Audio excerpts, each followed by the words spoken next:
రేపు ఫిబ్రవరి 1 నుంచి పార్లమెంట్ సమావేశాలు జరగబోతున్నాయి.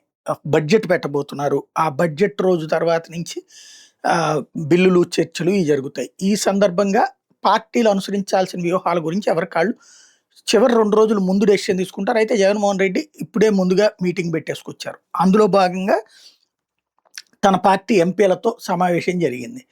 ఎంపీలు నలుగురు లోక్‌సభకు సంబంధించినటువంటి ఎంపీలున్నారు. అలాగే రాజ్యసభకు సంబంధించినటువంటి 7గురు ఎంపీలున్నారు.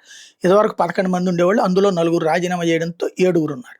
ఈ 7గురు ప్లస్ ఆ నలుగురు 11 మంది అయ్యారు ఇప్పుడు. ఈ 11 మందితో మీటింగ్ జరిగింది.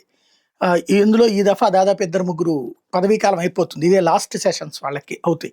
ఈ బడ్జెట్ సమావేశాలు. ఆ తర్వాతన వాళ్ళదయిపోతుంది. పిల్లి సుభాష్ చంద్రబోస్ కావచ్చు, తర్వాతన పరిమళ నత్వాని కావచ్చు ఇట్లాంటిది. అయితే పరిమళ నత్వాని వచ్చినట్లేడు. పరిమళ నత్వాని రాజ్యసభ సభ్యత్వం తీసుకున్నాడు గానీ, రిలయన్స్ ప్రతినిధిగా వ్యవహరిస్తున్నాడు. ఆంధ్రాకి ఇచ్చినందుకు గాను అప్పుడేదో కొన్ని పరిశ్రమలు తీసుకొచ్చాడు. అంతవరకు జరిగింది. అయితే నిన్న జగన్మోహన్ రెడ్డి మీటింగ్ సందర్భంగా వాళ్ళందరికీ ఏం చెయ్యాలి అన్న దాని మీద రాష్ట్రాన్ని గురించినే మాట్లాడిన తప్పించి కేంద్రానికి సంబంధించి అంత మద్దతు ఇవన్నీ చెప్తున్నారు.